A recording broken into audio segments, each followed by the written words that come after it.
Tudo bem, pessoal? Ficou acordado com o professor Marfran Santos que nós trabalharemos agora também na resolução de algumas questões do Enem, de forma que isto servirá para os senhores como uma revisão também de todo o ensino médio, de forma a melhorar, a ser uma ferramenta a mais para a preparação de vocês para o Exame Nacional do Ensino Médio. Então vamos aqui à resolução de algumas questões aqui que já caíram aqui no nosso Exame Nacional. A primeira questão aqui que nós vamos trabalhar é uma questão típica de Enem. Uma tabela, o examinador dá para vocês uma tabela de forma que vocês têm que saber extrair as informações contidas nesta tabela de forma correta a resolução da questão. Nessa questão em si também é interessante saber os conceitos envolvidos, né, de temperatura de fusão e temperatura de ebulição.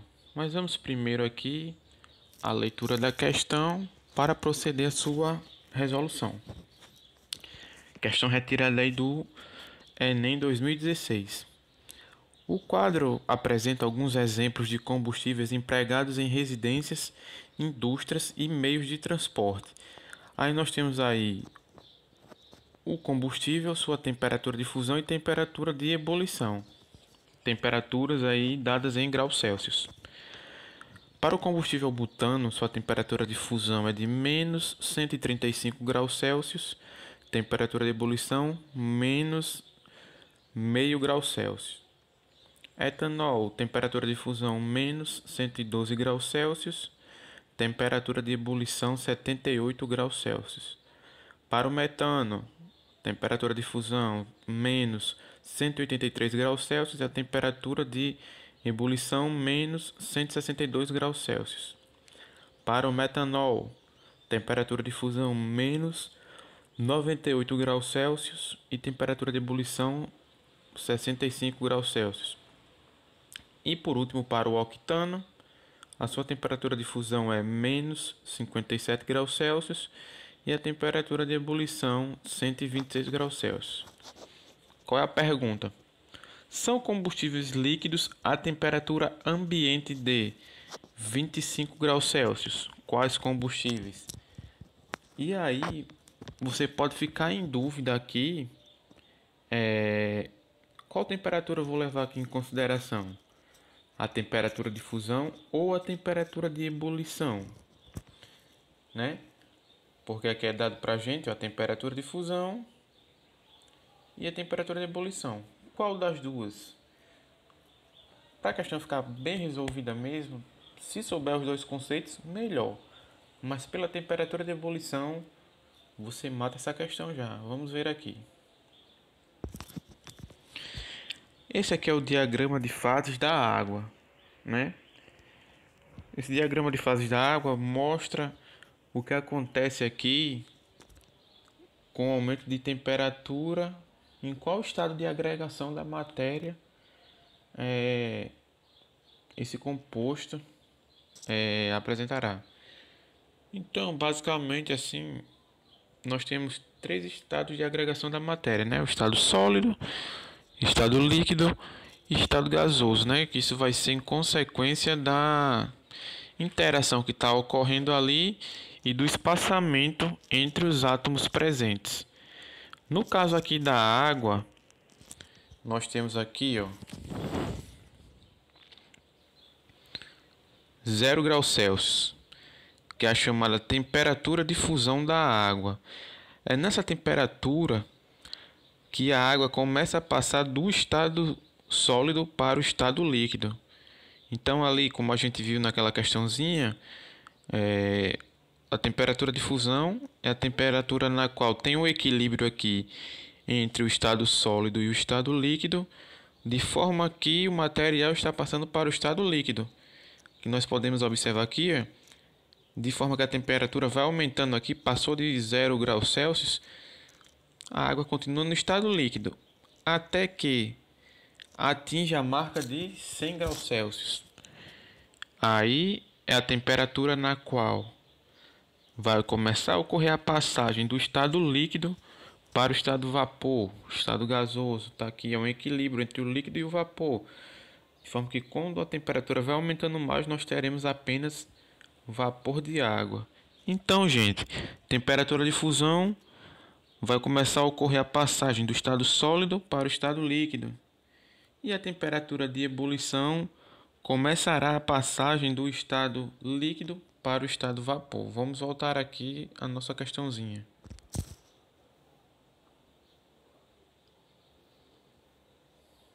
Pronto.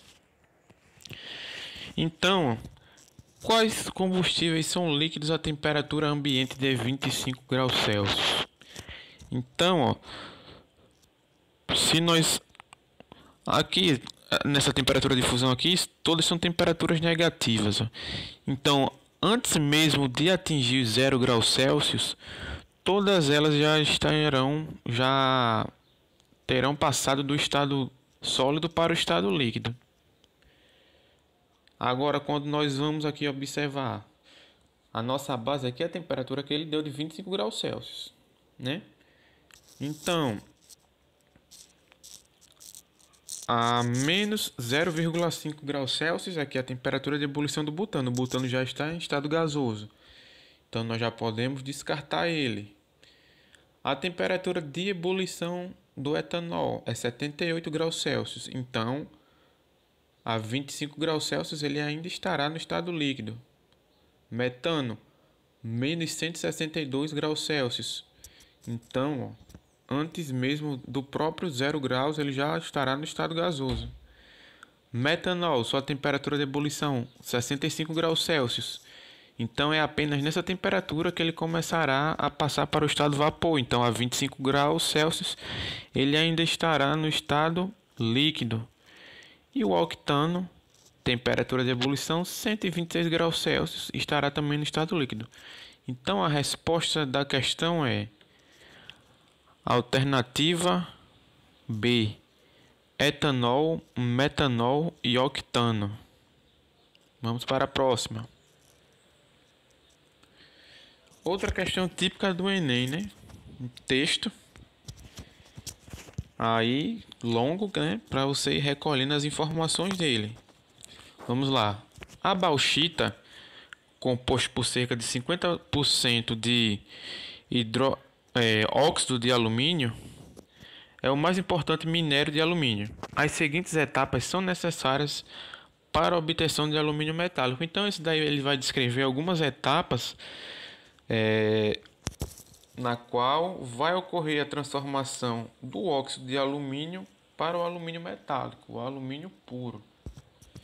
A primeira etapa, dissolução do óxido de alumínio no estado sólido, é realizada em solução de hidróxido de sódio aquoso a 175 graus Celsius, levando à formação da espécie solúvel hidróxido de sódio alumínio aquoso. Etapa 2. Com o resfriamento da parte solúvel, ocorre a precipitação do hidróxido de alumínio. Vamos lá. Quando o hidróxido de alumínio sólido é aquecido a 1050 graus Celsius, ele se decompõe em óxido de alumínio e água. Na etapa número 4, ocorre o que? O óxido de alumínio é transferido para uma cuba eletrolítica e fundido em uma alta temperatura com o auxílio de um fundente. Na etapa final, através da passagem de corrente elétrica entre os eletrodos da cuba eletrolítica, obtém-se o alumínio reduzido no cátodo. As etapas 1, 3 e 5 referem-se respectivamente a fenômenos. Então aí nós temos que saber a diferença entre um fenômeno físico e um fenômeno químico. As transformações nós podemos conceituar elas de duas formas, do ponto de vista da composição da matéria. Entendeu? É o seguinte, se a transformação é dita física, vai ocorrer o quê? Alteração de propriedades das substâncias, mas sem formação de novas substâncias. No caso, não ocorrerá uma reação química. Vai ocorrer apenas um rearranjo ali, de forma que a substância será a mesma. Um exemplo clássico, as mudanças de estado físico são transformações físicas. Por exemplo, a água. Eu tenho ali um cubo de gelo. Você está com um cubinho de gelo lá no congelador. A água ali encontra-se no estado sólido. Você retira aquela pedrinha de gelo do seu congelador, deixa em cima da pia, por exemplo. Com o passar do tempo, você pode observar que ela vai começar a passar para o estado líquido. A água passando do estado sólido para o líquido não deixa de ser água, é a mesma composição. É apenas o espaçamento que está aumentando, né? Entre as moléculas de água. Posteriormente, essa água no estado líquido pode passar para o estado gasoso, mas continuará sendo água, né? Então, um exemplo das transformações físicas são as mudanças do estado físico. Transformação física não vai ocorrer nenhuma mudança na substância, né? Já nas transformações químicas, ocorrerá a formação de novas substâncias. Então, no processo ocorrerá uma reação química. E tem alguns pontos que nós podemos observar que poderá caracterizar uma transformação como química. Como, por exemplo, pode ocorrer uma mudança de coloração, liberação de gás, formação de sólido, variação de temperatura, aparecimento de algum cheiro característico, né, relacionado às propriedades organolépticas, aparecimento de uma chama ou desaparecimento de substâncias iniciais, porque estará ocorrendo uma reação química, como eu falei para vocês. Então, vamos aqui nos ater às etapas 1, 3 e 5. Etapa número 1. A dissolução do óxido de alumínio é realizada em solução de hidróxido de sódio, levando à formação da espécie solúvel hidróxido de sódio alumínio. Então, a dissolução significa que essa substância sólida está sendo posta em contato com uma solução aquosa do hidróxido de sódio. E nós vimos que está levando à formação de uma nova espécie. Se está sendo levada à formação de uma nova espécie, está ocorrendo uma reação química. Então, a etapa 1 é um processo químico, beleza? Vamos agora ao processo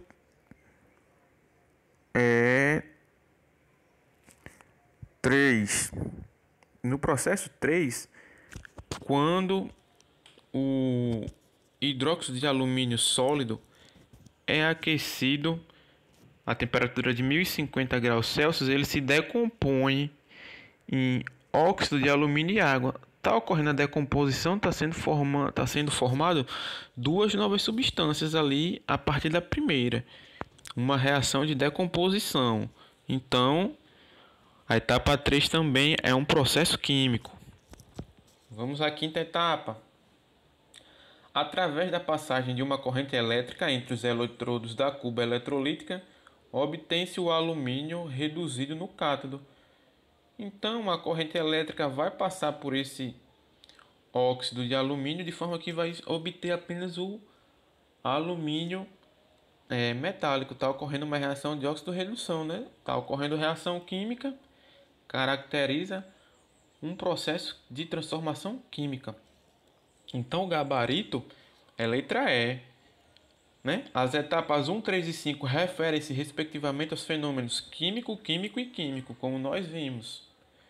A alternativa é: a título de conhecimento, vamos analisar aqui a etapa 2 e a etapa 4. Com o resfriamento da parte solúvel, ocorre a precipitação do hidróxido de alumínio.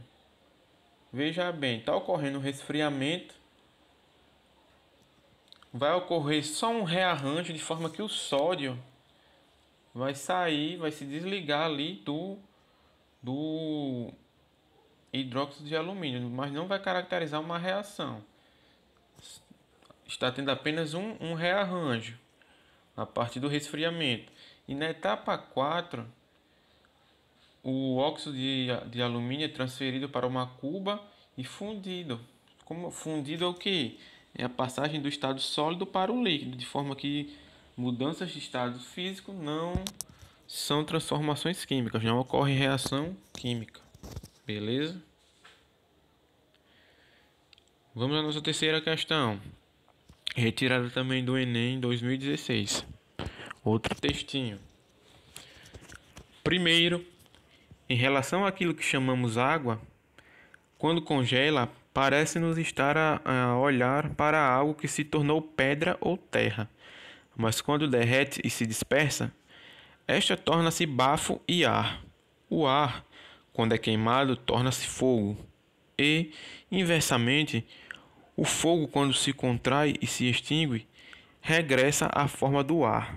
O ar, novamente, concentrado e contraído, torna-se nuvem e nevoeiro, mas, a partir destes estados, se for ainda mais comprimido, torna-se água corrente e de água torna-se novamente terra e pedras. E deste modo, como nos parece, dão geração uns aos outros de forma cíclica.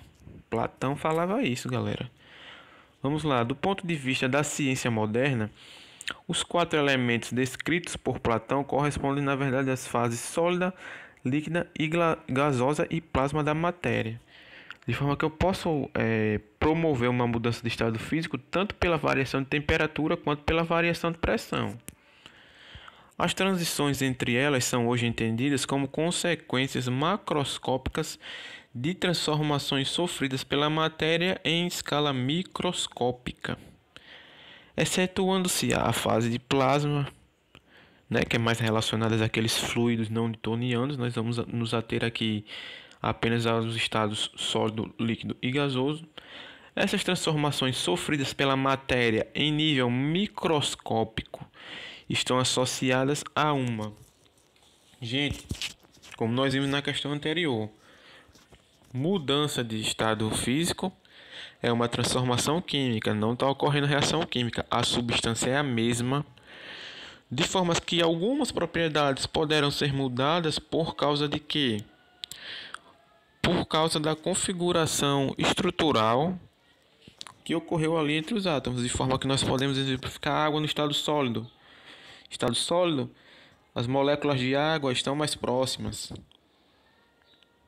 Líquido já estão mais espaçadas e de forma que quando estão no estado vapor, estão no seu maior espaçamento possível.